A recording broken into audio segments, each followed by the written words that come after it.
அந்த பையனும் அந்த பொண்ணும் ஏதோ விரும்பியிருப்பாங்க போல. அவன் அங்கே வச்சு தாலியை கட்டிட்டான். போக்சோல எப்படிங்க பண்ணுவீங்க அவனை? அமைச்சர் கீர்த்தனா, நான் அன்னைக்கே மிரண்டு போயிட்டேன். 6000 கோடி ரூபாய்க்கு ஒரே நிறுவனம், அதுவும் போலந்தில். நம்முடைய உள்நாட்டு உற்பத்தியே 8000 கோடி. 8000 கோடி தான். சைனாவே 20,000 கோடி தான் தாண்டாது பட்டாசுல. அப்போ நீங்கள் என்ன 6000 கோடி ரூபாய்க்கு பட்டாசு வாங்குவானா போலத்தில்? நான் ஆர்டர் கொடுத்துருக்கேன், அது ஒரே இதுன்னா என்னடா இப்படியா அடிச்சு ஊற்றுவீங்க? விஜயபாஸ்கருடைய இந்த அறிக்கைனை அது குறிப்பாக சொல்ல போனால், ஒருவேளை ஜெயலலிதா அவர்கள் இருக்கும் பொழுது தோல்வி அடைஞ்சா இதே மாதிரி ஒரு விஷயத்தை பேச முடியும். மனிதநேய மக்கள் கட்சி அவர் ஜவாஹிருல்லா அவருடைய பதவி ராஜினாமா பண்ணிட்டு இங்கே வந்து சேர்ந்துறாரு வச்சுக்கோங்க. அதே தொகுதியை இடைத்தேர்தலில் என்ன கொடுங்கன்னா நான் ஓகே தானே? ஆமாம், முடிஞ்சிடும். ஆனால் ஆதவ அர்ஜுனாக அதிமுக கைப்பற்றணும். அதுதான் இந்த சைடு திரும்பல. அப்போ இந்த மாதிரி விஷயங்கள் எல்லாம் திமுகவை முற்றிலும் காலி பண்ணுற வேலையை காங்கிரஸ் பண்ணிடுச்சு. என்ன கேட்டால் தெரிந்தோ தெரியாமலோ திமுகவை காலி பண்ணுறதுக்கு காங்கிரஸ் சூப்பராக ஒர்க் பண்ணிட்டாங்க.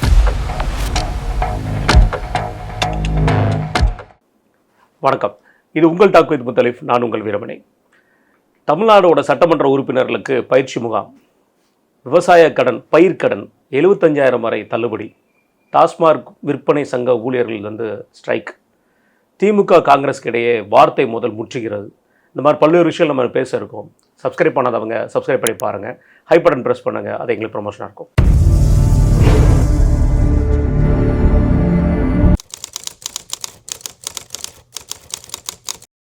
அண்ணா வணக்கண்ணே. வணக்கம். நேற்றுன இந்த மகளிருக்கு உண்டான உரிமை தொகை 1000 ரூபா போட்டிருந்தாரு. அது வந்து ஒரு பரபரப்பாக பேசப்பட்டுச்சு. அதுலேயும் சில குற்றச்சாட்டுகள்லாம் சொன்னாங்க, 2500 கொடுப்பீங்க, எங்கள் அப்பாவுக்கு கொடுத்தீங்க மாதிரி. இன்றைக்கும் பார்த்தீங்கன்னா இந்த 75,000 வரைக்கும் பயிர்க்கடன் வாங்கின பயிர்க்கடனை முற்றிலும் தள்ளுபடி, முழுமையான தள்ளுபடி அப்படிங்கிற மாதிரி வார்த்தையை சொல்லியிருக்காங்க. இதற்கு பல எதிர்ப்புகள் வந்துட்டு இருக்கு.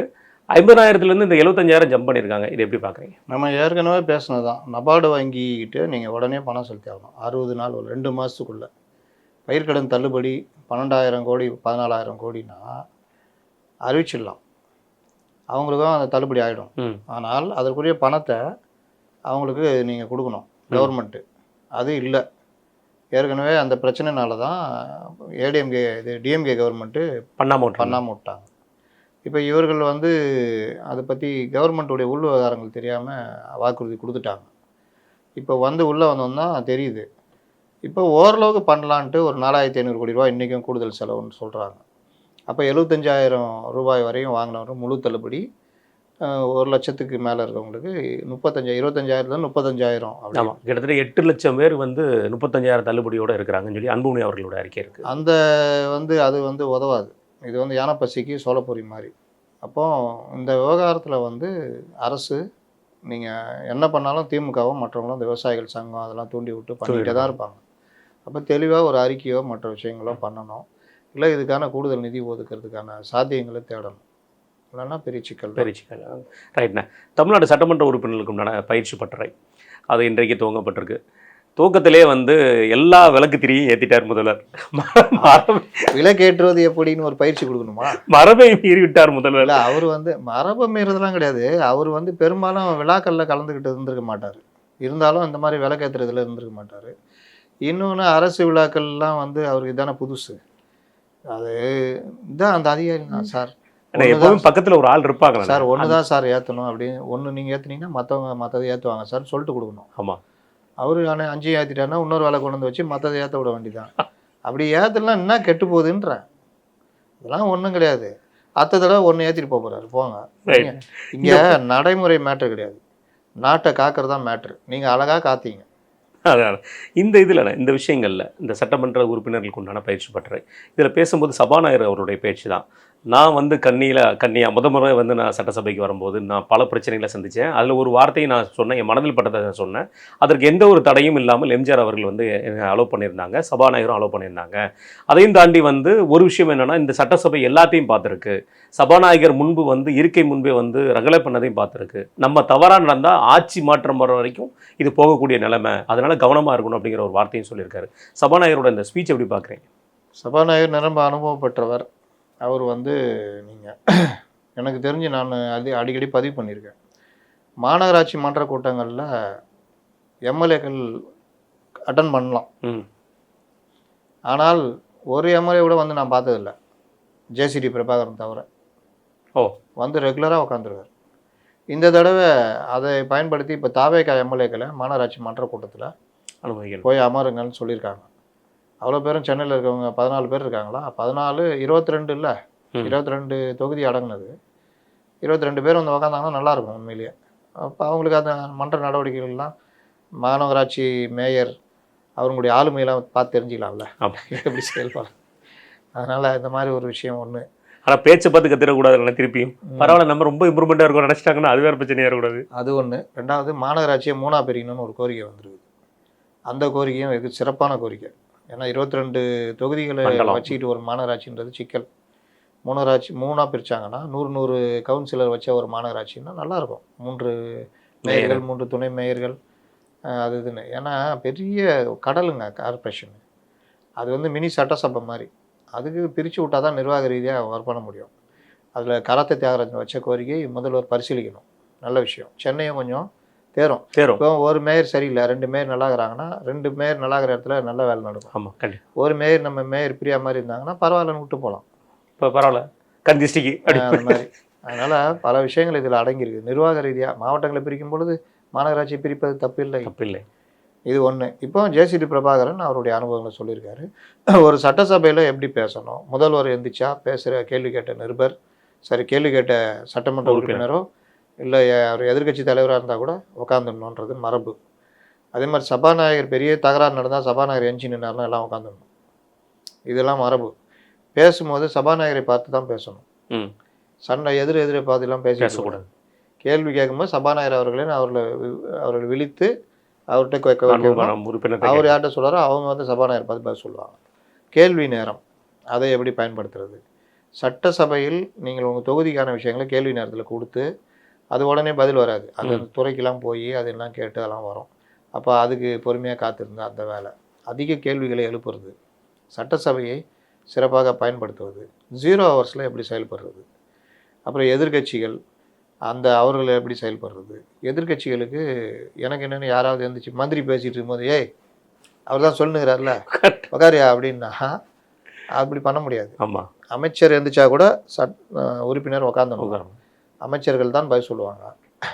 அமைச்சர் பதில் சொல்லுவாங்க, முதல்வர் பதில் சொல்லுவார். முதல்வர் சொல்லாத இடத்துல அவை முன்னவர் தான் ஒரு சபைக்கு முக்கியம். அப்புறம் கொறடாவுடைய இதை எப்படி பேசுறது, இப்போ கன்னி பேச்சு எல்லாமே பேச ஆரம்பிப்பாங்க. அப்போ இந்த கன்னி பேச்சு கொறடா தான் வரிசைப்படுத்தி கொடுப்பாரு. அது எப்படி ஐயோ அந்த கன்னி பேச்சு இருக்கு, ஐயோ ஏடிஎம்கே பீரியட்லலாம் நான்லாம் நொந்து போயிட்டேன்.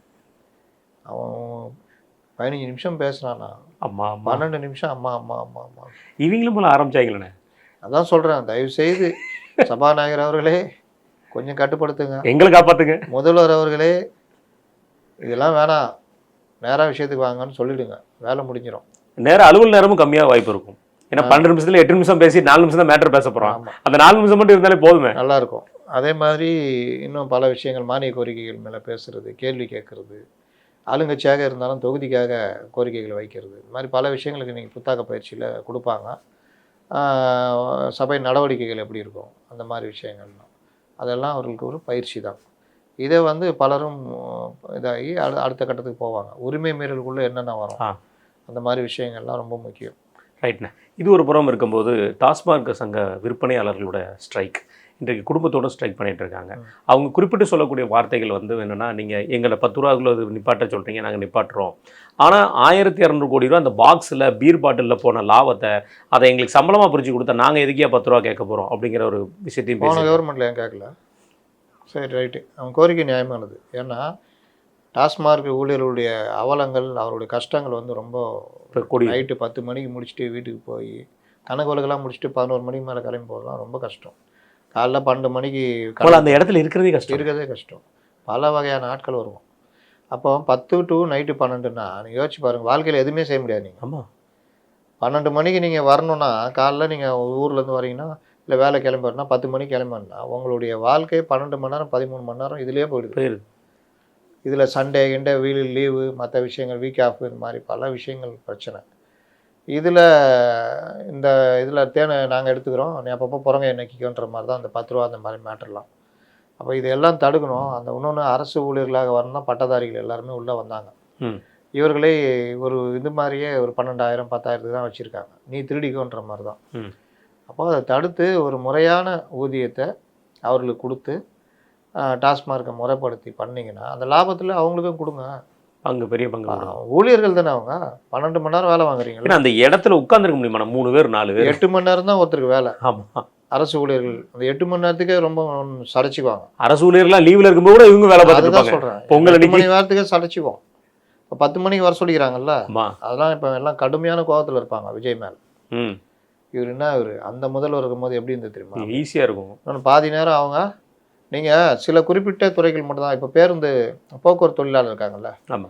பேருந்து ஓட்டுறவங்க, அவங்க டியூட்டி டைம் ஃபுல்லாகவே அதில் இருக்கிற மாதிரி இருக்கும். மக்களோட பிரச்சனையாக இருக்கும். வண்டி ஓட்டுறது, நல்ல வண்டி கொடுக்கலன்னா அது பிரச்சனை. பிரேக் இல்லாத ஒரு வண்டியை கொடுக்குறாங்க வச்சுக்கோங்க, சரியாக பிரேக் பிடிக்கல, எப்படியா எடுத்துகிட்டு போ, சமாளி, 2 ட்ரிப் போயிட்டு வா, அப்புறம் சரி பண்ணி தரேன். என்ன பண்ணுவீங்க? கீர்லாம் சில பேர் போட்டு பார்த்துருக்கீங்களா? ஆமா. ரொம்ப கயிறுலாம் கட்டி வச்சுருப்பாங்க. அந்த மாதிரி கஷ்டம். உக்காடுற இடம், வெயில், இந்த வெயிலில் ஓட்டுறது அவர்களுடைய கஷ்டம். ஆனால் சுகமாக ஒர்க் பண்ணுறவனுக்கு நல்ல சம்பளம் இருக்கும். இவங்களுக்கு சம்பளம் கம்மி இருக்கும். அட இவ்வளோலாம் கஷ்டப்பட்டு 60 வயசு ரிட்டையர் ஆகும்போது பண பலன் கிடையாது. இந்த மாதிரி விஷயங்கள்லாம் இந்த கவர்மெண்ட்டு கொஞ்சம் மாற்றிக்கிட்டு பரிவோடு பரிசீலித்தா உண்மையிலேயே நல்ல விஷயம். அதுக்காக இந்த பணத்தை 10 ரூபா வாங்குறதை நியாயப்படுத்த முடியாது. அதை சரி பண்ணுங்க, அது தனி. இதை பண்ணுங்கள், இது தனி. இன்றைக்கி பாட்டிலுக்கு 10 ரூபா மிஷின் கொண்டு வந்திருக்காங்க, சோதனை ஓட்டமாக. அதில் போட்டால் காயின் வர மாதிரி பண்ண வேண்டியது தானே. அதுக்கு ஒருத்தர் பக்கத்துலேருந்து 10 ரூபா கொடுத்துருவாரு. இதுக்கு பருத்தி மூட்டை குடங்களே இருக்கலான்ற மாதிரி. இது நீ பாட்டில் தீ உள்ளே போட்டாங்களா? பாட்டில் காமிக்கிறாங்க, அது தகுதியான பாட்டில்னா அது க்ரீன் காமிக்குது. அப்போ உள்ளே போட்டால் 10 ரூபா, அது காயின் வர மாதிரி பண்ணிட்டுங்க, ஈஸியாக பண்ணிடலாம். எதுவுமே அவங்களுக்கு உண்டான விஷயம் ஏதோ இது மட்டும் வச்சுக்கிறாங்கன்னு நினைக்கிறேன். ஸ்கேனிங் மட்டும் வச்சுருக்காங்க. இந்த டாஸ்மாக் ஊழியர்களோட அந்த சங்கத்தை அந்த போராட்டத்தில் வீணாக பார்க்க போனது குடும்பத்தோடு இருக்கிறவங்க. அதில் குறிப்பாக ஒரு விஷயத்தில் அவங்க ரொம்ப காண்டாகி பேசுனது, இந்த 200 பேரை சஸ்பெண்ட் பண்ணது. 10 ரூபா வாங்கினதுக்காக 200 பேரை சஸ்பெண்ட் பண்ணியிருக்கீங்க. இது ஒரு பெரிய சாதனையா? நீங்கள் சொன்ன மாதிரியான நீண்ட நாட்களாக வேலை பார்த்துட்டு இருக்கிற மக்களை பெர்மனன்ட் பண்ணுறது ஒரு விஷயத்தை நீங்கள் பண்ணுறீங்களா அப்படிங்கிற தொடர் குற்றச்சாட்டு முதல்வர் அவர்கள் மீதும் அவர் கொடுத்த தேர்தல் வாக்குறுதி மீதும் வச்சுருக்காங்க. இது எப்படி பார்க்குறீங்க? டாஸ்மாக் ஊழியர்களை பணி நிரந்தரம் பண்ணுன்றதெல்லாம் மாற்று கருத்து கிடையாது. ஆனால் பாட்டிலுக்கு 10 ரூபா தொடர்ந்து வாங்கிட்டு இருந்தீங்களா? என்ன கணக்குது? அரசு சொன்ன அப்புறம் வாங்கியிருந்தீங்க. வீடியோ எடுத்து பண்ணுறான், கெட்ட வார்த்தை, அவன் திட்டாத திட்டு கிடையாது. இன்றைக்கி கூட ஒரு வீடியோ பார்த்தேன், வண்டியாக திட்டுறான். அப்போவும் ஒரு கவலைப்படாமல் 10 ரூபா வாங்க தானே செய்யும். 10 ரூபா இல்லை, இப்போ 20 ரூபா. ஆமாம், 20 ரூபா, 30 ரூபா, 40 ரூபா வரைக்கும் போகுதில்ல. நாலு மாறி ஏங்க, அவனே பாவம். அந்த கட்டிங் குடிக்கிறவன் பார்த்துருக்கீங்களா? அவன்கிட்ட மொத்தமே விலை எவ்வளோ? 160, 140 என்னமோ. அதில் கட்டிங் ஒரு பாட்டில் 2ஆக பிரிக்கிறது. 180, 90 ml. 90 ml பாதி காசு வச்சுருப்பான், கொஞ்சம் காசு இருக்கும். அப்போ மீதி 90 ml ஆள் சேரணும், அங்கேயே நின்றுட்டு. உண்மையான திமுக கூட்டணி அங்கே பார்க்கலாம். டாஸ்மார்க்ல திமுக கூட்டணி இல்லை, திமுக, அதிமுக, பாஜக எல்லா கூட்டணியும் பார்க்கலாம். இல்லைண்ணே, அந்த பகிர்ந்து உண்ணுதல்பாங்கல்ல, ஒரு 100 ரூபாய் வச்சிருப்பான், ஒருத்தர் ஒரு 50 ரூபாய் கொண்டு 150 ரூபா ஆயிடுச்சு. அப்படிலாம் இல்லை, 100 ரூபா 50 ரூபாலாம் கிடையாது. 70 ரூபா 70 ரூபா. பாட்டிலுக்கு 10 ரூபா சேர்த்தா 75 ரூபா 75 ரூபா. இல்லாட்டி 20 ரூபா சேர்த்தா 80 ரூபா 80 ரூபா. அடுத்த ஒருத்தர் சைடிஸுக்கு வருவான். ஆமாம், அது குடிக்கிறதுக்கு தான். சைட் டிஷ்ஷுக்கெலாம் எவனா வாங்கி அது பண்ணிக்குவாங்க தான். இதில் வேற இந்த பாருக்குள்ளே போனால் அங்கே ஒரு வேலை, தனி வேலை. இந்த மாதிரி அவன் அந்த குடும்பத்துடைய வருமானம் தான் அங்கே மதுவுக்கு போகுது. அது எனக்கு என்னென்னு பண்ணுறது. இன்னொன்று, நான் இந்த அரசுக்கு வைக்கிற கோரிக்கை, கள்ளுக்கடையை தயவு செய்து திறங்க. இன்றைக்கி கூட அந்த கள்ளுக்கடை இது இது 10 லட்சம் விவசாயிகளை திரட்டி போராட்டம் நடத்துன்றாங்க. மத்திய அரசே உங்களுக்கு அனுமதி கொடுத்துருக்குது, உங்களுக்கு நீதிமன்றமும் அனுமதி கொடுத்தப்போ உங்களுக்கு என்ன திறக்கிறதுக்குன்னு கேட்குறாங்க. அந்த கவர்மெண்ட் தான் தப்பு வந்துச்சுன்னா நீங்களும் பண்ணணும். தயவு செய்து கள்ளுக்கடையை திறங்க. பனங்கல், தென்னங்கல், இது அது அந்த ப்ராடக்ட்ஸும் நல்லா இதாகும், அரசுக்கும் வருமானம். இந்த குடிச்சு உடம்பு கெடுத்துருவேன். கல் குடித்தாலும் காசு மிச்சாகும். அங்கே போகிறவங்க கொஞ்சம் போனான்னா கொஞ்சம் நல்லாவது இருப்பான். ஆமாம், சாவது. ரெண்டாவது நைட்டு சீக்கிரம் வீட்டுக்கு போவான், நைட்டெல்லாம் இறக்க மாட்டாங்க, காலையில் பட்டு போயிடுவாங்க. ஒரு வருஷத்தில் சாவுறவன் 10 வருஷம் கழிச்சு சாவான். அப்போ அந்த மாதிரி கொஞ்சமாவது இறக்கம் காட்டுங்க மக்கள் மேலே. கள்ளுக்கடையை திறந்தீங்கன்னா இந்த அரசை அப்படி பாராட்டுவாங்க. கல், பால், பனை பொருட்கள், சீமான் சொல்கிறாருல, அந்த பால் பனை பொருட்களில் கவனம் செலுத்துங்க. அந்த அம்மா விஜயலட்சுமி அமைச்சர் அவர்கள் என்ன பண்ணுறாங்க கொஞ்சம் பாருங்கள். இன்னைக்கு கூட உட்காந்துக்கிறாங்க புத்தக பயிற்சியில். இப்படி போய் முடிவு. இல்லை, இன்னொன்று நான் பார்க்குறேன் அந்த அமைச்சர்கள்ட்ட, அவங்க அமைச்சர் கீர்த்தனா நான் அன்னைக்கே மிரண்டு போயிட்டேன். 6000 கோடி ரூபாய்க்கு ஒரே நிறுவனம், அதுவும் போலந்தில். யூரோப் கண்ட்ரிஸு அந்த பட்டாசுக்கு இன்றைக்கி ஒருத்தர் பதிவு போட்டிருந்தாங்க. அப்புறம் நான் அன்றைக்கே எனக்கு சந்தேகம். நம்முடைய உள்நாட்டு உற்பத்தியே 8000 கோடி, 8000 கோடி தான். சைனாவே 20000 கோடி தான் தாண்டாது பட்டாசில். அப்போது நீங்கள் என்ன 6000 கோடி ரூபாய்க்கு பட்டாசு வாங்குவானா போலந்தில்? நான் ஆர்டர் பிடிச்சிருக்கேன், அது ஒரே இதுன்னா என்னடா இப்படியா அடித்து ஊற்றுவீங்க? இல்லை, அங்கே மக்களுக்கு அவங்க நினைச்சிட்டாங்கன்னா யாரும் வெளியே போலந்து போயிருக்க மாட்டாங்க, அதில் போலந்தோட இது தெரியாது. அதெல்லாம் அப்புறங்க.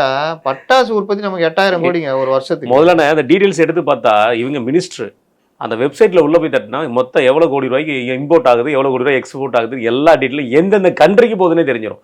ஈவன் தோ அந்த ஒரு சிஸ்டமேட்டிக் இருக்குன்னா எல்லா கண்ட்ரியோட இன்ஃபர்மேஷன் நம்ம எடுக்க முடியும். டெப்ஸ் இருக்கு, அவ்வளோ டெப்ஸ் வந்து உள்ள இருக்கு. அந்த மாதிரி ஒரு துறையில இருந்துட்டு எல்லாம் கூட போயிருக்காங்க, பேங்காக் போயிருக்காங்க, கொரியா போயிருக்காங்க. சொல்ற போலந்து விட்டுருங்க, யூரோப்புடைய மொத்த இதுவும் 400 கோடியாம் பட்டாசு இதுக்காக. எவனா அது போய் செலவு பண்ணுவானா? விழா காலங்கள் முக்கியமான டைம் தான். நீங்கள் அதுக்கு என்ன ஆர்டர்? அதில் நீங்கள் வந்து வெடிக்கிற பட்டாசு தயாரிக்கிறவங்க நம்ம. ஆமாம். அவங்க வந்து வான வேடிக்கைகள் தயாரிக்கிறவங்க யார்? அந்த சைனா. அதுக்கு தான் அதிக வரவேற்பு. அவன் தான் பெரிய மார்க்கெட். அதுதான் இந்த செலிப்ரேஷன் டைத்துக்கு அதிகமாக தேவைப்படுறது. அவன் தான் மார்க்கெட்டு பெருசாக பிடிச்சி வச்சிருக்கான். ஆமாம். இன்னொன்று, யூரோப் கண்ட்ரிஸ் வந்து சில விஷயங்கள் எதிர்பார்ப்பான். பேக்கிங்கு, அதோடைய பாதுகாப்பு, அந்த நாம்ஸ்லாம் பின்பற்றிருக்கான். இங்கே நம்ம ஆளுங்க அதில் ஃபெயிலியர். அவன் மெஷின் பேக்கிங்கு. அதனால் அந்த மாதிரி இதில் தான் மார்க்கெட் பிடிச்சிருக்கான். அவன் நீண்ட கால இது. இப்போ அமெரிக்கா ஃபிஃபாவுக்கும் சரி, அந்த ஜூலை 4 நடக்கிற அமெரிக்கா விழாவுக்கும் சரி, அவன் தான் பெரிய சப்ளையர். அப்போ அந்த இடத்தெல்லாம் பிடிக்கணும்னா நம்ம அதுக்கேற்ற மாதிரி மாறணும். நம்மளுடைய ஸ்டாண்டர்டை கொஞ்சம் உயர்த்தணும். நம்ம கையால் தயாரிக்கிற தொழிற்சாலை பெரும்பாலும் 8 லட்சம் தொழிலாளர்கள் இருக்காங்க. ஆமாம். அப்போ இந்த மாதிரி விவகாரத்துலலாம் நீங்கள் அடுத்த கட்டத்துக்கு நகர்த்துங்க. நான் வரவேற்கிறோம். 400 கோடி அவனுடைய மொத்த இதுன்னா நீங்கள் 6000 கோடிக்கு பேசிட்டோன்னா இந்த இது சமூக வலைதளத்தில் இருக்கா இல்லையா? என்னைக்கும் வச்சு செய்வானுங்க. ஏமா என்ன இது? அது மட்டும் இல்லைண்ணே, இவங்க போன கொரியாவில் இப்போ சமீபத்தில் வந்துட்டு போய் ஒரு 2 மாதம் கூட ஆகலை, சவுத் கொரியாவும் சரி நம்மளும் சரி ஸ்டார்ட் அப்போட விஷயத்தில் நம்ம அக்ரிமெண்ட் போட்டிருக்கோம். நம்ம தமிழ்நாடு கவர்மெண்ட்டும் கடந்த 2025 தான் இந்த ஸ்டார்ட் அப் பிஸ்னஸ்க்கு புதுசாக ஒரு முக்கியத்துவம் கொடுத்துருந்தாங்க. நம்ம மத்திய அரசாங்கம் கடந்த காலங்களே பண்ணிட்டு இருக்காங்க, 2025 தான் முக்கியத்துவம் கொடுத்துருக்காங்க. இந்த ஸ்டார்ட் அப் உண்டான அக்ரிமெண்ட்ஸை போய் பார்த்துட்டு வந்திருந்தாலே ஈஸியாக பல விஷயங்கள் சாதிச்சிருக்க முடியும். ஏன்னா அங்கேருந்து ஸ்டார்ட் அப் பண்ணணும், இங்கே அக்ரிமெண்ட் டைப் பண்ணி வச்சு கோயம்புத்தூர்ல 16 கம்பெனி அக்ரிமெண்ட் இதுக்காக லைசன்ஸுக்காக வெயிட் பண்ணிட்டு இருக்காங்க. அதை கூட பார்க்கல அவங்க. நம்ம வந்து ஐபேக் பண்ணியிருந்த ஆள் தானே, நமக்கு என்ன தெரியும்? இன்னொன்று, எனக்கு எல்லாம் தெரியும் மனநிலையும் இருக்க முடியாது. ஒவ்வொரு விஷயம் தேடணும்ல. இப்போ நான் இவ்வளோ விஷயம் பேசுகிறேன், நீங்கள் இவ்வளோ விஷயம் பேசுகிறீங்கன்னா தேடல் இல்லாமலாம் பேச முடியாது. அதுதான் மெயின். அதான் சொல்கிறது. அந்த அம்மா பேசுனது இப்போ சமூக வலைதளத்தில் இருக்குது. அமைச்சர் அவர்கள் இந்த மாதிரி எனக்கு என்னன்னு கவுத்திட்டா பேசக்கூடாது, காமெடி பீஸ் ஆக்கிடுவாங்க. கண்டிப்பாக. ரைட்ண்ணே. வெள்ளை அறிக்கை கடந்த திமுக ஆட்சியில் இந்த வெள்ளை அறிக்கையை விடுத்தவர் யாருன்னா நம்முடைய பிடிஆர் அவர்கள். பயங்கர ஒரு புத்திசாலி, அதி புத்திசாலின்னு அவருக்கு அவரே பட்டம் வைத்து கொண்டு பலரும் அதை பட்டதை அது சுட்டவங்க. அந்த அவரை விட்டுருந்தா அவர் சிறப்பாக செய்திருப்பார். அவர் வந்து உங்களுக்கு பொருளாதார நிபுணர்களை உலக லெவலில் அவனுடைய ஒவ்வொரு மணித்துளியும் காசு. இப்போ மதியானம் சாப்பாடு ஏஷியானா, ஆமாம், நைட் டின்னர் யூரோப்பில் இருப்பாங்க. ஏன்னா ரகுராம் ராஜனே இருந்தார். நீங்கள் உலகத்துடைய நம்பர் 1 ஆட்கள் எல்லாம் அந்த உலக வங்கியில் ஒர்க் பண்ணவங்க, பொருளாதார மேதைகள்லாம் கொண்டு வந்து நம்ம ஆளுகிட்ட உட்கார வச்சு பேச வச்சார். ஒரே தடவை போயிட்டாங்க. அவங்க குழு அமைச்சாங்க, எல்லாம் பண்ணாங்க. ஆனால் இதே தான் நம்ம திருப்புகழ் கமிட்டி, சென்னை கமிட்டி. ஆனால் அது என்ன தெரியுமான, அந்த குழுவோட தமிழ்நாட்டோட தலைவர் ஜெயரஞ்சன் அவர்களை போட்டீங்கன்னா அப்புறம் எப்படி அந்த குழு மற்றவங்களை நினச்சி பாருங்க, ஜெயரஞ்சன் நினச்சி பாருங்க எப்படி இருக்கும். ஜெயரஞ்சன் எங்கேங்கிறான்னு தெரியல, இப்போ வெளியே வரல. இப்போ அந்த மாதிரி போட்டு அவர் இன்னொன்று பட்ஜெட் வந்து பற்றாக்குறை பட்ஜெட்லேருந்து மிகை பட்ஜெட் கொண்டு வந்தார். 2000 கோடி ரூபா கொண்டு வந்தார். அது பெரிய விஷயம். அதுக்கப்புறம் யாருக்கும் வந்து பணம் பெருசாக கொடுக்காம அதெல்லாம் பண்ணார். இதெல்லாம் பொறுத்துக்க முடியுமா? அவர் இருக்கிற வரைக்கும் 1000 ரூபா கொடுக்கல, இல்லை மகளிர் கொடுக்க விடல. அது ஒரு பெரிய மைனஸ் பாயிண்ட். இன்றைக்கு 5 மணிக்கு நம்ம இப்போ பேசிகிட்டு இருக்கிற நேரம் வந்து 3:30 மணிக்கு பேசுகிறோம். 5 மணிக்கு இன்றைக்கி வெள்ளை அறிக்கை வர இருக்குங்கிற மாதிரி சொல்கிறாங்க. பொதுவாக அந்த வெள்ளை அறிக்கை வரும்போது முன்னாடி இருந்த கட்சிகளுக்கும் ஆட்சிகளுக்கும் வந்து ஒரு சின்ன பயம் இருக்கும். அதில் குறிப்பாக சொல்ல போனால் நிதிநிலை அறிக்கையில் இப்போ இருக்கிற கடன் எவ்வளவு, எந்தெந்த துறை வந்து நஷ்டத்தில் இயங்குது, எந்தெந்த துறையில் ஊழல் நடந்திருக்குங்கிற ஃபுல் டீட்டெயில்ஸ் வந்து அந்த வெள்ளை அறிக்கையில் இருக்க வாய்ப்பு இருக்குமா தெரியல. அதுதான் இப்போது எப்படி பண்ண போகிறாங்கன்னு தெரியல. ஏன்னா கடந்த ஆட்சி வந்து ஆரம்பித்து ஆகஸ்ட் மாதம் தான் அவர் அதை வெளியிட்டார். அவர் பட்ஜெட்லாம் போட்டார், பட்ஜெட் போட்டு ஆகஸ்ட் மாதம் தான் அதை வெளியிட்டார். ஆனால் இவங்க ஒரே மாதத்தில் இந்த வெள்ளை அறிக்கையை வெளியிடறான்ருக்காங்க.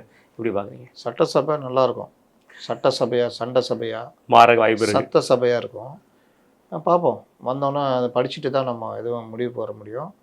இப்போ ஒன்றும் இல்லைங்க. இந்த சதுப்பு நிலத்தில் ராம்சார் ராம்சார் அதில் வந்து பர்மிஷன் கொடுத்து எல்லாருடைய எதிர்ப்பை மீறி ஒரு 1250 கோடி ரூபாய்க்கு சிஎம்டி அப்ரூவலில் கட்ட ஆரம்பிக்கிறதுக்கான வேலைக்கு போகுது. அது நிறுத்தலாம்ல. இப்போ அதை யாராவது வாங்கிட்டாங்க. ஏன்னா கோர்ட்டு வரைக்கும் போய் உத்தரவு கொடுத்துச்சுண்ணே, எல்லாரையும் கண்டிச்சிட்டு கோர்ட்டு. இவர் சேகர் பாபு நான் பெரிய இது அதான் இவங்க ஆட்சி நிரந்தரம் நினச்சிருந்தாங்கல்ல. ஆமாம். இப்போது அங்கே கட்டியே வச்சுட்டாங்க வச்சுக்கோங்க, யாராவது வாங்குறாங்க, நாளைக்கு கோர்ட்டு வந்து சதுப்பு நிலம் ஏற்கனவே கோர்ட்டு உத்தரவு சதுப்பு நிலம் பல இடங்கள் இருக்குண்ணே. இப்போவே பல இடங்கள் ஓஎம்ஆர்ல பல இடங்கள் இருக்கு. ஏன் நாவலூர்ல இருக்க, செம்மஞ்சேரியில இருக்க, ஆற்றுப்பாதையிலே இருக்குதுங்க. இருக்குண்ணே. இல்ல செல்லாதுன்னு சொல்லிட்டாங்களே. இப்போ வீடு வாங்கினா அவ்வளோ ஒரு பணத்தை கொடுத்து எங்களுக்கு திருப்பி கொடுப்பால உட்காந்துட்டு இருக்காங்க. இப்போ இந்த இதை வந்து ரத்து பண்ணுமா வேணாமா? இதை தான் சொல்கிறோம். இந்த மாதிரி நீங்கள் இது அது இது அது இதுன்னு வந்துக்கிட்டே இருக்கும். எல்லாம் டக்குன்னு முடிவு எடுக்கணும். ஆமாம். அந்த அதிகாரி வந்து அப்படியே அல்வா கொடுப்பான், பூசிட்டு போயிடுவான். அந்த அப்படிங்க இதான் சார், இது இப்படி சார், அப்படியா காமிங்க, நல்லா இருக்கு அப்படின்னா நல்லா தான் இருக்கும். நான் திரும்ப திரும்ப சொல்கிறேன், முட்டு சந்துக்கு கூட்டு போகிற அதிகாரிகளை நம்பாதீங்க. ஆமாம். பெரும்பாலான அதிகாரிகள் முட்டு சந்து தான் கூட்டு போவோம். மின்சார வாரியமும் இப்போ அப்படி தான். நீங்கள் மின்சார வாரியத்தில் மின்வெட்டு ஏன் வருது, நீங்கள் ஒரு சர்வே எடுங்க, கட்சிக்காரங்களை கேளுங்க, லோக்கல் ஆளுங்களை கேளுங்க, உளவுத்துறையிட்ட கேளுங்க, அதுக்கப்புறம் மின்வாரிய சங்கங்களை கூப்பிடுங்க, கேளுங்க. ஆமாம். ஏன் இந்த மாதிரி இருக்குது, இதெல்லாம் இந்த மாதிரிலாம் பண்ணிங்கன்னா தொலைச்சி கட்டிடுவேன். சஸ்பெண்ட் மட்டும் இல்லை, பணி நீக்கமும் செய்யணும். இந்த வேலை பண்ணக்கூடாது. அப்புறம் பகிரங்க எச்சரிக்கை விடணும். எதுவுமே பண்ணுறதில்ல. ஆலோசனை இன்னைக்கு அவர் உக்காந்துட்டு நல்லா வாசிப்பார் அந்த துறை அதிகாரி. அது ஒன்று. ரெண்டாவது, மின்சார கட்டண உயர்வுக்கு திமுக அரசு தான் காரணம். போன வருஷம் ஏதோ பண்ணியிருக்காங்க, 6%. இப்போ அதை நீ சொல்லி காமிச்சு அதை என்னென்ன பண்ண முடியும்னு நாங்கள் பார்க்குறோம், முதல்வர் தீர்மானிப்பாருன்னு. வந்த உடனே மின்சார கட்டணம் ஏற்றுக்கினா உள்ளாட்சி தேர்தலில் நல்லா சிறப்பாக இருக்கும். ஆமாம். அப்போது மின்சார கட்டணத்தை ஏற்றாமல் மின்சாரத்துறைக்கு வருமானம் கொண்டு வந்து கடன்களே அடைச்சிட்டு இந்த மாதிரி மின் கட்டண உயர்வையும் தான் ஏற்றுக்கிற மாதிரியான திட்டங்களை நிர்மல்குமார் அவர்கள் கொண்டு வரணும். அவர் அதுக்கு யோசிக்கணும். அதற்கு சிறப்பான இதுனா அதாவது பல வகைகளில் ஒரு முக்கியமான இதுனா சோலார் மின்சாரம் தான். அப்போ அதில் எவ்வளோ இது. அப்புறம் அன்றைக்கி இவர் சொன்னார் 5000 கோடி. அது பற்றி எந்த ரிப்போர்ட்டராவது நீ கேட்டானாங்க? ஒருத்தர் கூட கேட்கலாம். எந்த துறை அந்த துறை பேப்பர் படித்தாதானே கேட்பான். இதுதான் பிரச்சனை. ரைட்ண்ணே. இது ஒரு புறம் இருக்கும்போது கடந்த வெள்ளை அறிக்கையில் இருந்தது வந்து பார்த்தீங்கன்னா 2 டிபார்ட்மெண்ட் வந்து மிகப்பெரிய லாஸ் அப்படின்னு சொல்லிட்டு அந்த லாஸை மிகப்பெரிய லெவலில் கண்டினியூ பண்ணுறதுக்கு இலவச பஸ் பேருந்து கொடுத்தது இவங்க தான். அதில் குறிப்பாக சொல்லுவோம் transport department and EB department வந்து பெரிய லாஸில் இருக்குது, மிகப்பெரிய ஒரு பண பற்றாக்குறையில் போயிட்டுருக்கோம், எந்த ஃபண்டுமே கொடுக்க முடியல அப்படிங்கிற மாதிரியான விஷயத்த திரு பிடிஆர் அவர்கள் சொல்லியிருந்தார். இந்த முறை நீங்கள் எதிர்பார்க்குறீங்களா இந்தந்த டிபார்ட்மெண்ட் வந்து இருக்க வாய்ப்பு இருக்குன்னு நீங்கள் நினைக்கிறது? ஏன்னா நம்ம பல விஷயங்கள் சொல்கிறேன். மத்திய அரசு மின்சார பேருந்துகளை தர தயாராக இருந்தது. ஆமாம். ஏன் வாங்கலை? நீங்கள் ப்ரைவேட்டில் வாங்கி கொடுத்துட்டீங்க. கான்ட்ராக்ட் கொடுத்து. ப்ரைவேட்டுன்றது யார்? அது நாங்கள் தான். அதான் மேட்ரு. ஆமாம். அப்போது ப்ரைவேட்டு பேருந்து மின்சார பேருந்து இங்கே ஓடுது சென்னையில். அந்த பணம் யாருக்கு போகுது? எங்களுக்கே போகுது. யார் அந்த நிறுவனம்? எல்லாமே கேன்சல் பண்ணுங்கள். ரெண்டாவது அடிமனை அமைச்சு கொடுத்தீங்களே, அதில் பஸ்ஸு டிரைவர் 2 வருஷம் சர்வீஸ் இருந்தால் போதும். நல்ல வேலை ஏதோ ஓடி நிற்குது புண்ணியத்தில். எல்லாமே ப்ரைவேட்டு. சரி, அதுக்கு என்ன கவர்மெண்ட் பணிமணி ஏன் கொடுத்தீங்க? அவங்க கொடுத்தாங்க. நீங்கள் இது வரைக்கும் அதை தடுக்காமல் இருக்கீங்க. போய் எங்கேயா வச்சுக்க போ அப்படின்னு வேண்டி தானே. ஆமாம். இல்லாட்டி அவன்கிட்ட வாடகை வாங்க. கர்நாடகாலாம் பாருங்க, அவன் கொடுக்குற வருமானத்துக்கு நீங்கள் சப்சிடி மாதிரி கூடுதலாக பணம் கொடுக்குறீங்க. ஆமாம், நஷ்டம். ரெண்டாவது, அவனுக்கு எதுக்கு இடத்த கொடுக்குறீங்க? அந்த இடத்துக்கு வாடகை வாங்க. அப்படின்னா அவர் நமக்கு சேவை செய்யணும். அப்போது போன கவர்மெண்ட்டுக்கு அது தேவை இருந்தது, எல்லாம் சொந்த பந்தங்கள் எல்லாத்துக்கும். இப்போ நீங்கள் உங்களுக்கு என்ன பிரச்சனை? இவர் இப்போ தான் ஒவ்வொரு துறை அமைச்சர் துறையிலேயே நான் மோசமாக பார்க்குறதுல ஒரு ஆள் போக்குவரத்துறை அமைச்சர். இது வரைக்கும் அவர் ஒன்றும் பெருசாக இந்த அவர் குசி கூட போகிறது வர்றது இதெல்லாம் உதவாது. தனித்தனியாக சாதிக்கிற வேலையை பண்ணணும். நல்ல அமைச்சர்கள் எப்படி பாராட்டுறோமோ அந்த மாதிரி மோசமானவர்கள் பல விஷயங்கள் நான் சொன்னோமே, அந்த பைக் டாக்ஸிலேருந்து ஆட்டோ மீட்டர் கட்டணத்துலேருந்து இந்த மின்சார பேருந்துகள்லேருந்து போக்குவரத்துறையை சீரமைக்கிறதுக்கு என்னென்ன பண்ணணும், இதுக்கான ஆய்வுக் கூட்டங்கள் ஏதாவது நடத்தியிருக்காரா? ஒன்றும் இல்லை. என்ன பண்ணுகிறாரு? அவர் கூட கோயிலுக்கு கூட போட்டு போக்குவரத்தை சரி பண்ணுகிறாரு. அதனால் இந்த மாதிரி விஷயங்கள்லாம் பிரச்சனையாக வரும். அவர்கள் தப்பையே கூட உங்கள் மேலே போட்டு கேட்பாங்க நாளைக்கு சட்டசபையில் கேள்வி. என்ன பதில் சொல்லுங்க அப்படிங்கிற மாதிரி சொல்லணும் கேள்விகள் வரும். ரைட்ண்ணே. இது ஒரு புறம் இருக்கண்ணே. திமுகவுக்கும் காங்கிரஸுக்கும் என்னதான் ஆச்சு அப்படிங்கிற மாதிரி ஒரு சண்டை போயிட்டே இருக்குது. நம்மளும் பார்த்துட்டே இருக்கோம் அந்த சண்டை எங்கே தான் போய் முடியுது. இன்றைக்கி என்னென்னா உன்னை நான் வெட்டாம விட மாட்டேன், உன்னை குத்தாம விட மாட்டேன்னு சொல்கிற அளவுக்கு நீ போய் நிற்கிது. நம்மளுடைய அமைச்சர்கள் 2 அமைச்சர்கள் ராஜேஷ்குமார் அவர்களும் ஆகட்டும், அவருடைய கல்வித்துறை அமைச்சராகட்டும், திமுக இப்படியே பிஹேவ் பண்ணிங்கன்னா எதிர்கட்சி அந்தஸ்தை கூட நீங்கள் இழந்துருவீங்க அப்படிங்கிற ஒரு வார்த்தையை சொல்லியிருக்காங்க. திமுக சைடும் வந்து பார்த்தீங்கன்னா காங்கிரஸ் மீது திருப்பி அடிச்சுட்டே இருக்காங்க. அவங்க தலைவர் ராகுல் காந்தி இந்த வேலை பண்ணி தான் எதிர்கட்சி அந்தஸ்து போச்சு. இப்போ அதே வேலை பண்ணுகிறார். மக்களுக்கான பிரச்சனையை விட்டுட்டு எப்ஸ்டீனு எஸ்ஐஆருன்னு ஓடினுகிறாரு. அது எதுவுமே ஜனங்களுக்கு தேவையில்லை. ஜனங்களுக்கு தேவையானது ஜனங்களை பாதிக்கிற பிரச்சனையை பற்றி பேசணும். இப்போ அதே வேலையை இங்கே இவங்க எதிர்கட்சியாக செயல்படாமல் இந்த வேலையெல்லாம் பண்ணுறது இல்லாமல் அதை பற்றிலாம் நீ எதிர்கட்சி செயல்படாமல் போங்க, நீ என்னெல்லாம் பண்ணுங்கள், எங்கள் தலைவரை திட்டினீங்கன்னா நாங்கள் இப்படி சொல்லுவோம். அதனால் ராகுல் மேலே தான் இவங்களுக்கு காண்டு. ராகுல் காங்கிரஸை மட்டும் கொண்டு போகலையா, இவர்கள் கூட்டணி அமைக்கிறதையும் தூக்கி மண்ணலி போட்டார். அதான முக்கியம். இடதுசாரி தலைவர்கள்ட்ட பேசி அதனால் ராகுல் மேலே இவங்களுக்கு காண்டு. ராகுலை பற்றி கண்டபடி பேசுகிறாங்க. அந்த பிரச்சனையில் இந்த மாதிரிலாம் பேசிக்கிட்டு இருந்தீங்கன்னா, எதிர்கட்சியாக செயல்படாமல் இந்த வேலையை பண்ணிங்கன்னா எதிர்கட்சியாக கூட இனி வரமாட்டேங்க அப்படின்னு சாபம் விட்டுருக்காங்க. நாளைக்கு அதுக்கேற்ற மாதிரி இவர்கள் திரும்ப சாபம் விடுவாங்க. இல்லை, இந்த காங்கிரஸோட ரியல் பேஸ் என்னங்கிறது திமுகக்கு நல்லா தெரியும். ஏன்னா காங்கிரஸை ஒரு நல்ல கட்சியாக இருந்து அந்த கட்சிங்கிற ஒரு அடையாளமே இல்லாத அளவுக்கு இன்றைக்கி ஆக்கினது திமுகவோட மிக முக்கிய பங்கு. கலைஞராகட்டும், வெறும் ஸ்டாலின் அவர்களுமே அந்த பங்கை கண்டினியூஸாக பண்ணியிருக்காங்க. தாவேக்காக்கு காங்கிரஸோட பலம் என்னங்கிறது இப்போ வரைக்கும் தெரிய வாய்ப்புகள் கிடையாது. ஏன்னா பெரும்பாலான கட்சி தொண்டர்கள் அங்கே காங்கிரஸில் வந்து முதலாளித்துவம் வச்சு தான் கீழே இறங்கி வேலை செய்யற கூட ஆள் இருக்காது. எந்த ஒரு தைரியத்தில் வந்து காங்கிரஸை தூக்கிட்டு இருக்கிறது, அதே மாதிரி காங்கிரஸும் தாவேக்காவும் இவ்வளவு தூரம் முழுமையாக நம்புறாங்க? என்ன பிரச்சனை அதனால? இல்லைன்னா என்ன காரணம்னா, நீங்கள் நம்ம காங்கிரஸை பற்றி நல்லாவே தெரியும். தேவைப்படுச்சுன்னா இந்த கூட்டணிக்கு மாறிடுவாங்க. திமுக கூட்டணிக்கு மாறக்கூடிய ஆட்கள் மாறுறது தப்பு கிடையாது. நம்ம அது அவங்க கூட்டணிங்கிறது எப்போவுமே திமுக கிட்ட ஒரு முரண்பாடான விஷயங்கள் இருக்கும். ஆனால் நீங்கள் பேசக்கூடிய இன்னைக்கு வார்த்தைகள், ஏன்னா மக்கள் நீங்கள் திமுக கூட இருக்கும்போது வாக்களித்த வாக்கு இது. நாங்கள் தாவேக்கா வேண்டாங்கிற மக்கள் திமுக கூட இருக்கும்போது வாக்களித்த வாக்கு. அந்த வாக்கை நீங்கள் பயன்படுத்திக்கிட்டு இன்னைக்கு 2 பேரும் காரசாரமாக பேசுகிற விஷயம் நீங்களே ஒருத்தருக்கு போட்டு கொடுக்குற மாதிரி தெரியுது. திமுக கூட இருக்கும்போது காங்கிரஸ் வாக்கியம் தானே திமுக பயன்படுத்தி. ஆமாம், அது 5000 வாக்கா கூட இருக்கலாம், இது 25000 வாக்கா கூட இருக்கலாம். ஆனால் பயன்படுத்தி 2 பேருமே பயன்படுத்தினாலும் நீ காரசாரம் பேசும்போது மக்கள் வெளியேந்து பார்க்குறதுக்கு நமக்கு ஒரு மாதிரியா இருக்கு இல்லையா? காங்கிரஸ் அவர்களுடைய பாதையில் கரெக்டாக போய்கிட்டு இருக்கிறாங்க. காங்கிரஸ் கட்சியை வளர்க்கணும். அதுக்கு தாவேகா கூட கூட்டணி போனால் கரெக்டு. திமுக கூட கூட்டணி வந்து இவர்கள் சந்தித்ததெல்லாம் நஷ்டம்தான். பெரிய அளவு லாபம் கிடையாது. 18 எம்எல்ஏ கிடைச்சாங்க. 18 எம்எல்ஏனாலும் என்ன லாபம்? கட்சி வளர்ந்ததா அப்படின்னா ஒன்றும் பெருசாக இல்லை. கட்சி தலைவரையே இவங்க கையில் எடுத்து வச்சுருந்தாங்க. அதனால் இன்னைக்கு கட்சி தலைவரை தோற்று போயிட்டார்ல. அதனால் காங்கிரஸ் 5 எம்எல்ஏ இருக்காங்க. காங்கிரஸ்னு ஒரு கட்சி தாவேகா கூட சேரலைன்னா இடதுசாரிகள் 4 பேர் போயிருக்க மாட்டாங்க. முஸ்லீம் லீக் போயிருக்காது. தாவேகா ஆட்சி அமைச்சிருக்காது. இல்லை அதிமுகவோட சேர்ந்து ஆட்சி அமைச்சிருப்பாங்க.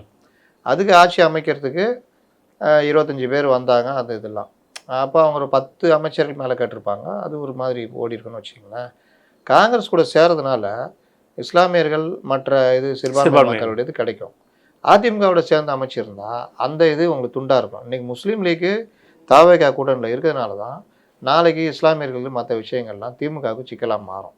அதனால் பல நாளைக்கு திமுக கூட்டணி பலர் வர தயாராக இருக்காங்க. ஏன்னா எல்லாம் போயிட்டாங்க, வீடு காலியாகுது. 2-3 பேர் தான் உள்ளாகிறாங்க. அவங்களும் ரெடி ஆகிட்டாங்க. இப்போ மனிதநேய மக்கள் கட்சி அவர் ஜவாஹிருல்லா அவருடைய பதவி ராஜினாமா பண்ணிட்டு இங்கே வந்து சேர்ந்துடுறாரு வச்சுக்கோங்க. அதே தொகுதியை இடைத்தேர்தலில் என்ன கொடுங்கன்னா நான் ஓகே தானே? ஆமாம், முடிஞ்சிடும். ஆனால் ஆதவ அர்ஜுனாக அதிமுக கைப்பற்றணும். அதெல்லாம் இந்த சைடு திரும்பல. அப்போ இந்த மாதிரி விஷயங்கள் எல்லாம் திமுகவை முற்றிலும் காலி பண்ணுற வேலையை காங்கிரஸ் பண்ணிடுச்சு. என்ன கேட்டால் தெரிந்தோ தெரியாமலோ திமுகவை காலி பண்ணுறதுக்கு காங்கிரஸ் சூப்பராக ஒர்க் பண்ணிட்டாங்க. பிஜேபி கூட அந்த வேலையை பண்ணலங்க, காங்கிரஸ் வேலை பண்ணிட்டாங்க. அந்த கோவம்லாம் இருக்குது. அதுக்கு முக்கிய காரணம் ராகுல் காந்தி. தேர்தலுக்கு முன்னாடியும் சரி பின்னாடியும் சரி பாதி வாக்குகள் தாவேக்காக தான் போட்டாங்க காங்கிரஸ்லேருந்து. அந்த கோபம் வேறு.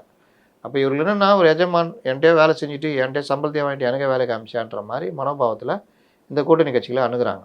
இப்போ இவங்க என்ன பண்ணுறாங்க, காங்கிரஸை விட்டுட்டு இந்த பழைய கூட்டணிகளை வச்சுக்கிட்டு ஒரு ஆதரவு தொலைக்காட்சிகளை வச்சு ஒரு கூட்டம் நடத்துகிறாங்க. அதில் ஆதரவு ஒளிபரப்பாளர்கள் அந்த இவங்க பத்திரிகையாளர்கள் போர்வையில் இருக்கிறவங்க, தாவேக்கா பிடிக்காதவங்க, திமுக ஆதரவாளர்கள், ஒரு சில நடுநிலையாளர்கள் இவங்களை வச்சுக்கிட்டு கேள்வி கேட்க வச்சு ஒரு சொம்பு பேட்டி மாதிரி நாங்கள் இன்னும் திமுகவை மறக்கலை, என் காதலியை நான் மறக்கவில்லை, நான் திருமணமாகி அங்கே இருந்தாலும் காதலியின் நினைவுகள் என்னை வாட்டிக்கொண்டே தான் இருக்கிறது, நாங்கள் ஏன் அங்கே போனோம், வேறு வழி இல்லை, இப்படிலாம் வந்து எல்லாரையும் பேச வச்சு உருட்டிட்டு இருக்கிறாங்க. அப்போ இந்த மாதிரி ஒரு கடைசியில் சொல்லிடக்கூடாது, டூயட் மட்டும் அங்கே பாடுவேன், இங்கே வாழ்றது இங்கே வாழ்வேன்னு சொல்லிடக்கூடாது. அது வேற அந்த கருத்தை வந்து இந்த படம் ஒரு படம் பார்த்திபன் படம் வந்திருக்கும். மனைவியோட வாழ்ந்துட்டு இருப்பாப்புல, பழைய காதலியை பார்ப்பாரு, குழந்தைக்கெல்லாம் போய் அழகி அந்த மாதிரி நிலைமையில இன்னைக்கு இருக்கிறாங்க. அப்போ இந்த மாதிரி விஷயங்கள்ல இவர்கள் வந்து தாவேக்காக்கு நெருக்கடி கொடுக்குற மாதிரி இந்த கூட்டணி கட்சி. ஆனால் இவங்க அப்பாலாம் டெல்லியில் இருக்கிறாங்க. திருமாவளவன் மட்டும்தான் இதில் தான் முடிவெடுக்க முடியும். அதுலேயும் வன்னியரசு போயிட்டு வாட்டுருவாப்புல. ஆமாம், நீ அவர் அமைச்சராக இதாயிட்டார், ஐக்கியமாயிட்டார். அப்போ அவர் அதனால் திருமாவளவன் இருதலை கொல்லி எறும்பாய் தவித்து கொண்டிருக்கிறார்.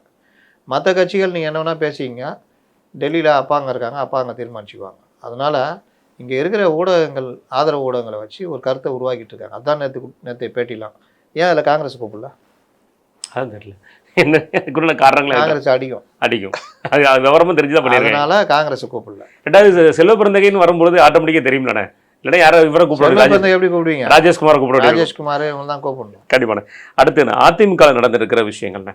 இன்றைக்கு விஜயபாஸ்கர் அவர்கள் சொன்ன ஒரு வார்த்தை, உணர்வுகளை மதிக்காத இடத்தில் தலைமை என்பது அதிகாரமோ ஆணவமோ இல்லை, அர்ப்பணிப்பு மிகுந்தது தான் அரவணைப்பு, அதுதான் தலைமைக்கு உண்டான அழகு அப்படிங்கிற மாதிரி தானே சொன்னோம். இந்த வார்த்தையை சொல்லியிருக்கிறாரு. இது எப்படி பார்க்குறீங்க? இன்றைக்கி அதுதான் ஊடகங்களை பெருசாக பேசப்பட்டு வருகிறது. இதே ஒரு விஷயம் ஊடகங்கள் வேறு என்ன, திமுக சிறப்பாக செயல்படுத்தினா பேசுவாங்க. அவன் இதை தான் பேசிட்டு இருப்பான். டிபேட்லாம் பார்த்தீங்களா? எல்லாம் இதுதான், விளங்கவே மாட்டீங்க. ஊட்டகேசு இங்கே வேறண்ணே. இந்த கலைஞர் அவருடைய பிறந்த நாளைக்கு பேசக்கூடிய ஆட்க இந்த நம்மளுடைய பழைய பத்திரிகையாளர் அண்டா எல்லாருமே பேசுறது ஃபுல் சாபம் தான். அந்த ஏரியா பக்கமே போக முடியல. போனாலே இந்த சாபத்தை தீக்க எந்த கோயிலுக்கு போடாங்கிற மாதிரி எல்லாரும் போகிறோம். அதனால தான் எவன் டிபேட் பார்க்குறான். டிபேட் பார்க்காதனால தான் டிபேட்டில் இருக்க ஏதாவது ஒரு விஷயத்தை கட் பண்ணி வீடியோ யூடியூப்பில் போட்டு டிஜிட்டல் பக்கம் ஓடியாந்துட்டு இருக்காங்க. ஆமாம், இவங்க மெயின் ஸ்ட்ரீம் மீடியாலாம் ஒன்றும் கிடையாது. இன்னும் போக போக இப்போ இருக்கிற பிரச்சனை தீரும். இப்போ வெற்றி டிவி வேறு, அதுதான் பிரச்சனை. ஆதரவு டிவி. ஆமாம், அதாவது இப்போ இருக்க இந்த யங்ஸ்டர்ஸ் எல்லாம் அந்த காலையிலேருந்து இந்த நியூஸ் சேனலில் ஃபுல்லாக பார்த்து இவ்வளோ தான் நியூஸ் போல இருக்குன்னு நினச்சி கடந்து போயிடுறாங்க. இதுக்கு பின்னாடி இருக்கிற விஷயத்தை தான் பேசுகிறது. டிபேட் சம்மந்தப்பட்ட விஷயங்கள், நிறைய விஷயங்கள் அந்த நேர்காணலில் நிறைய இடங்களை தவிர்க்கிறாங்க. பல யூடியூப் சேனல்ஸ்க்கு வந்து இது வாட்ச் ஹவர்ஸ் கூட எல்லாமே கம்மியாகுதுங்கிற மாதிரி ஒரு பேச்சு அடிப்படுது. யாருக்குமே வருமானமே கிடையாது. அதுதான் உண்மை. நம்ம இந்த அளவுக்கு மாறும் எதிர்பார்க்கல. அதாவது ஒரு ஆட்சி மாறினா நமக்கு தெரியும் மேக்ஸிமம் 6 மாதம் ஒன்றும் பேச முடியாதுன்னு. கடைசியில் பார்த்தா எல்லா நியூஸ் சேனலுக்கு எல்லாரும் பார்த்துட்டு போயிடுறாங்க. யூடியூப்பை பார்க்குறது கம்மியாயிடுச்சு வருது. இது யூடியூப்பை பார்க்குறாங்க. நியூஸ் சேனலு யூடியூபுக்கு வந்துடுச்சு. ஆமாம், அதுதான் அங்கே பார்க்குறாங்க. ரைட்ண்ணே. இது அவருடைய விஜயபாஸ்கருடைய இந்த அறிக்கைண்ணே. அது குறிப்பாக சொல்ல போனால், ஒருவேளை ஜெயலலிதா அவர்கள் இருக்கும் பொழுது தோல்வி அடைஞ்சா இதே மாதிரி ஒரு விஷயத்தை பேச முடியுமா? ஜெயலலிதா இருந்தால் இந்த இதெல்லாம் நடந்திருக்காது. கட்சியை விட்டு வெளியில் போயிருக்க மாட்டாங்க. அப்படியே வெளியில் போயிட்டு வராங்கனாலும் சேர்த்துக்குவாங்க. இல்லைண்ணே, அவங்க இருக்கும்போது சொல்லக்கூடிய வார்த்தை என்னன்னா, நாங்கள் ஒரு இராணுவ கட்டுப்பாடு, எங்கள் தலைமை ஒரு இராணுவ தலைமை அப்படிங்கிற மாதிரி சொல்கிறாங்க. எதுக்காண்டி சொல்லுவாங்க? ஜெயலலிதா இருக்கும்போது போலையா?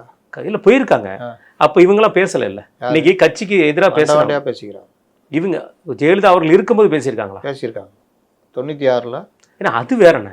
2006க்கு அப்புறம் உள்ள விஷயம் தானே மெயினானது. அதில் வெளியே போனவங்க பேசியிருக்காங்கல்ல. வெளியில் போனவங்க பேச தான் செய்வாங்க. ஜெயலலிதா விட்டு வெளியில் போனவங்க யாரும் பேசலையா? எவ்வளோ பேர் பேசியிருக்காங்க. ஜெயலலிதா வந்து கட்சியை நடத்தின விதமும் எடப்பாடி நடத்துகிற விதமும் வித்தியாசம் இருக்குது. அதை வேணால் நீங்கள் பேசுங்க. வெளியில் போகிறவங்க ஜெயலலிதா விமர்சிக்கலாம், அதெல்லாம் விமர்சனம்லாம் பண்ணியிருக்காங்க, எல்லாம் நடந்திருக்கு. இல்லை, கட்சியில் இருந்துகிட்டே நடந்திருக்கா? கட்சியில் யாருங்க இப்போ இருக்கா? இப்போ விஜயபாஸ்கர் இருக்காரு. விஜயபாஸ்கர் இப்படி பேசுகிற பார்த்தா கட்சி தலைமையோட இது அனுசரணையே இல்லைங்கிற மாதிரி தெரியுது. ஆமாம், அப்படி ஒருவேளை இவர் பேசுகிற இந்த ஜனநாயகம் திமுக போனால் இருக்குமாண்ணே? ஏங்க அது நீங்கள் ஒவ்வொரு மனிதர்களுக்கு ஒவ்வொரு சூழ்நிலை தாங்க. நீங்கள் இப்போ ஓபிஎஸ் இங்கே எதிர்பார்த்தாரு, அங்கே இப்போ எங்கே இருக்கிறாரு? இங்கே என்ன பண்ணார்? நான் தான் போச்சு எல்லாரும் சண்டை போட்டார். சண்டை எங்கே ஆரம்பிச்சது? ஆமாம், இப்போ அங்கே என்ன பொறுப்பில் இருக்காரு? தேனி மாவட்ட செயலர் கூட கிடையாது. பாவமாக இருக்கு. இது வந்து நீங்கள் அது இருக்குமா இது இருக்குமாலாம் கிடையாது. ஒவ்வொரு சீசனு ஒவ்வொருத்தரும் ஒவ்வொரு விதமாக பேசுவாங்க. நீ அங்கே போகணும் இங்கே கேட்க முடியுமா? ஆனால் பத்திரிகையாளர்களை முதலமைச்சருக்கு பயிற்சி கொடுப்பீங்களா அப்படின்னு கல்வி அமைச்சரை பார்த்து கேட்குறாங்க. இதே கேள்வியை எழுதி கொடுத்து 3வது கேள்வி 10வது பதில் சொன்னார்ல, அன்னைக்கு யாராவது கேட்டாங்களா? மற்ற அமைச்சர்கள்ட்ட இல்லை உதயநிதிட்ட கேட்டாங்களா? இல்லை உதயநிதியை வேறு யாரையாவது திட்டினா சீமான்ட்ட போய் உங்களை அவர் திட்டுறாருன்னு கேட்பாங்க. உதயநிதிட்ட போனால் உதயநிதி யாராவது விமர்சனம் பண்ணியிருந்தா அதை போய் அங்கே வேறு மாதிரி கேட்பாங்க. இதெல்லாம் பார்க்கலையா? அரசியல் கட்சியிலும் அப்படி தான். ரைட்ண்ணே. எதிர்க்கட்சி தலைவரோட அறிக்கைண்ணே, இந்த தொடர்ந்து பல பாலியல் குற்றச்சாட்டு போயிட்டு இருக்கனால எதிர்க்கட்சி தலைவர் கொடுத்த அறிக்கையில் நீங்கள் அமைத்த சிங்கப்பெண் படை என்ன செய்து கொண்டிருக்கிறது? ஒரே நாளில் இவ்வளோ பெரிய குற்றச்சாட்டுகள் நடந்து கொண்டிருக்கிறது. இவங்களும் சிங்கப்படை அமைச்சா கூட அது நடக்காது. அதனால் இவர்கள் ஒன்றும் யோகியர்கள் இல்லை. ஒரு சட்டம் ஒழுங்கு நல்லா ஒரு மாநிலமாக நடத்தி நாங்கள் பண்ணோம்னா பரவாயில்ல. இன்றைக்கி இவ்வளோ பிரச்சனைக்கு காரணமே இந்த போதை தான். இதை பல தடவை பதிவு பண்ணியாச்சு, வாசகர்களுக்கே மனப்பாடம் ஆகிட்டு இருக்கோம். கண்டிப்பான இறுதியாக என்னோட கேள்வி இல்லை, இதில் என்ன சொல்ல வரேன்னா, சிங்கப்பெண் படை பற்றி நமக்கும் விமர்சனம் உண்டு. ஏன்னா சிங்கப்பெண்ணு பேர் வச்சிட்டா மட்டும் நீங்கள் எதுவும் பண்ண முடியாது. அது காமெடியாக மாறும், விமர்சனமாக மாறும்னு சொல்லியிருந்தோம். அதான் நடக்குது. நீங்கள் திரும்ப திரும்ப சொல்கிறேன், நீங்கள் சொல்ற குற்றச்சாட்டு இப்போ நடந்துருமோன்னு தெரியுது. நீங்கள் சொன்னீங்க இல்லையா, தேவையில்லாத யங்ஸ்டர்ஸை போய் பிடிச்சிட்டு வருவாங்க, நிறைய வழக்குகள் பதியப்படும்னு. இன்றைக்கி மட்டுமே 6-7 வழக்குகள் பதிவு செஞ்சுருக்கு. பாலியல் சீண்டல், சூப்பர் மார்க்கெட்டில் பாலியல் சீண்டல், கல்லூரியில் பாலியல் சீண்டல் சொல்லி. ஏங்க அந்த பையனும் அந்த பொண்ணும் ஏதோ விரும்பியிருப்பாங்க போல, அவன் அங்கே வச்சு தாலி கட்டி போக்சோல எப்படிங்க பண்ணுவீங்க அவனை? என்ன வழக்கு? எப்படிப்பட்ட வழக்கு? ஆனந்த் வெங்கடேஷ் இதுக்கு தாங்க சொல்லியிருக்காரு, அந்த பொண்ணு நீங்கள் தாலி கட்டும் போது நிற்கிற தோரணம் எல்லாம் பாருங்கள். ஆமாம், அந்த பொண்ணுக்கு 17 வயசு, ரைட்டு. போக்சோவில் எப்படி பண்ணுவீங்க? என்ன மாதிரியான இது? ஆனால் இது வந்து மைனர் பொண்ணுனால போக்சோவான். கொஞ்சம் ஒரு சட்டத்தை கரெக்டாக இல்லை, அப்படின்னாலும் அது பாலியல் சீண்டல் இல்லைண்ணே. தாலி கட்டினங்கிறது தவறாக போயிருக்கலாம். அது வந்து பாலியல் சீண்டல் எப்படி வந்து போக்சோ அப்படிதான் போட்டு போடுறது. அதுதான் சிங்கப்பெண் படையும் மாறிட்டு வருகிறது. அதனால் ஒரு பொண்ணு வந்து 2 வருஷமாக தொல்லை கொடுக்குறான் ஒருத்தன், லோக்கல் போலீஸ் இன்ஸ்பெக்டர்னா அவரு என்ன மிரட்டுறாரு அவனுக்கு ஆதரவா. சிங்கப்பெண்ணுக்கு நான் ஃபோன் பண்ணேன், ஃபோனே போகலன்றான். நான் இதை போட்ட அன்றைக்கே சொன்னேன், அந்த இவங்க பவானீஸ்வரி ஐஜி 100 தான்னப்போ 100 இதுன்னா எதுக்கு சிங்கப்பெண்ணு தனியாக தேவையில்லையே. SOS கொண்டு வந்தாங்க. அது நேஷ்னல் லெவலில் 112 இருக்குது. SOSக்கு இங்கேயும் ஏதோ ஒன்று இருந்தது, அந்த பட்டனை யூஸ் பண்ணுறது. இதெல்லாம் போய் பள்ளிகளில் வகுப்புகளில் பல இடங்களில் பண்ணுங்க, வேலை முடியும். அதை விட்டுட்டு 100க்கு போடுனா நூர்ஜஹான் தான் வரும், போலீஸ் வராது. வர முடியாது. இறுதியாக என்னோட கேள்விண்ணே, திமுகவுடைய இந்த தோல்வி பற்றின ஒரு கூட்டம் அதுக்கு நடந்துகிட்டே இருந்துச்சு. கடந்த வாரம் ஃபுல்லாக பார்த்துட்டோம், ஒருபடியாக முடிஞ்சிருச்சு. கடைசியாக திமுக தலைவர் எடுத்திருக்கிற முடிவு என்னென்னா, யங்ஸ்டர் இளம் ரத்தத்தை வந்து பாய்ச்சணும் அப்படிங்கிற ஒரு வார்த்தையை சொல்லியிருக்காங்க. கடந்த இந்த தாவேக்கு ஆட்சி வந்தது மிகப்பெரிய தவறு, இந்த மாதிரி தான் ஓட்டு போட்டீங்க அப்படின்னு சொல்லி இவங்க குற்றச்சாட்டு வைக்கிற அதே விஷயத்தை காப்பி பேஸ்ட் பண்ணுறதுக்கு நான் தயாராக இருக்கேன்னு சொல்லி சொல்லுகிறார் நம்மளுடைய முன்னாள் முதல்வர், திமுக கட்சி தலைவர். குறிப்பாக சொல்ல போனால் 34 மாவட்ட செயலர் மேலே ஒரு அதிருப்தி இருக்குது. யங்ஸ்டர் அவருக்கு பதில் யங்ஸ்டரை போடணுங்கிற மாதிரி சொல்கிறாங்க. இதெல்லாம் திமுகவில் சாத்தியமா? இப்போ தானே அதிமுக பார்க்குறீங்க, இனிமேல் திமுக பார்ப்பீங்க. அது ஆதவோட செயல்பாடு இருக்குங்கிறீங்க? என்னன்னா ஆதவோட செயல்பாடு இல்லை, என்னென்ன பிரச்சனை அதெல்லாம் பாருங்கள், எல்லாமே மாறும். ஆதவ் அங்கே ரெடியாக இருக்காங்க. ஆதவுக்கு என்னென்னா அதிமுக அந்த ஆளை எடுத்து நமக்கு இதாக வச்சுக்கணும்னு. ஏன்னா இங்கே எடுத்தால் மாப்பிள்ளை கோச்சிக்குவார். அதனால் தாவேக்காக வந்து இவங்க கதவை மூடி வச்சுக்கிறாங்க. அந்த சைடு டோர் மட்டும் தான் திறந்து, இந்த சைடு டோர் மூடி வச்சுக்கிறாங்க. ஒரு இவங்க அதிமுக ஜாயின் பண்ணி திருப்பி தாவேக்கா போவாங்களா நம்மளுக்கு? அப்படி வாய்ப்பு இருக்கா? போதும், என்ன போதும், அப்படி இதாகும், அது பிரச்சனையாக மாறும். ஆனால் திமுக அந்த முடிவு எடுக்க முடிய வாய்ப்பு இருக்குமா? எந்த முடிவு? இந்த மாதிரி யங்ஸ்டர் கொண்டு வந்து வைக்கிறது. 78 பேரில் 34 பேர் மாற்றுறது என்ன பெரிய விஷயமா? அதெல்லாம் மாற்றிக்குவாங்க. அவங்களுக்கு தூக்கி உன்னை மாற்றி இந்த பதவியில் போடுறோம்பா, இலக்கிய அணி செயலாளர் அது இதுன்னு எதாவது போட்டு மாற்றி விட்டு. நீங்கள் ஏற்கனவே அவர் சொன்னார் மாவட்ட செயலர் நடவடிக்கை வருவாங்க. இதில் என்னென்னா ஜெயிச்சது போல் மற்றதெல்லாம் மேலாம் நடவடிக்கை எடுத்து தான் ஆகும். இல்லைண்ணே, தோல்விக்கு நான் தான் காரணம் வந்தது நான் ஒத்துக்கிறேன் அப்படின்னு சொல்லிட்டு இப்போ தோல்வியை அவர் மட்டும் இல்லாமல் இது எல்லார் மேலேயும் காரணம் விடுறாரு. அது எப்படி? ஏங்க படை சரியில்லைன்னா படைத்தலைமை பொறுப்பேற்றுக்கணும். அதுக்காக படையை சீரமைக்க மாட்டேன்னு அர்த்தம். சீரமைச்சா தான் படை போக முடியும். கண்டிப்பாக. ரைட், மிக நன்றி. நம்ம நேரத்துக்கு